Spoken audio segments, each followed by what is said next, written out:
The rising stakes in Africa, Russia and Ukraine's proxy conflict on the continent, by Satori News.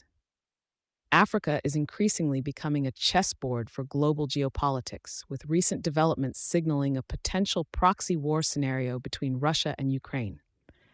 As the world's eyes are trained on the direct conflict between the two nations, their strategic maneuvers in Africa are drawing serious attention. The engagement of Russian mercenaries, notably from the Wagner group now branded Africa Corps, in Mali, highlights an ongoing quest for influence. However, a startling clash in Tinzaoua, Mali, where Wagner fighters and Malian troops suffered severe losses to Tuareg separatists and jihadists, could be a telling scene setter. Despite this defeat, Russia's shadowy presence in Africa is expanding, capitalizing on voids left by the West, notably the United States' withdrawal from Niger.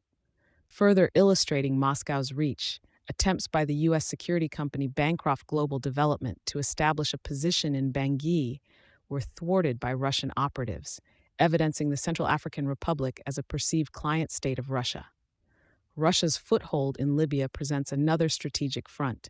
Despite a cooled conflict, thousands of Wagner troops reportedly remain in place, with Russian military assets continually flowing into eastern Libya. This presence underscores the dual interests in not just Libyan stability, but control over broader access to the African continent, especially the Sahel region. Yet the battle for influence isn't only being fought with troops on the ground, but also in the media. Russia's state-owned television network RT is waging a soft power campaign across Africa, aligning itself with liberation heroes and anti-colonial narratives.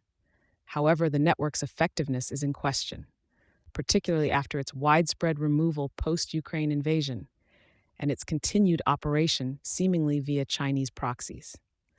Critics point out the incongruity of Russia as an anti-colonial proponent, while simultaneously extending its neo-colonial grasp over the continent.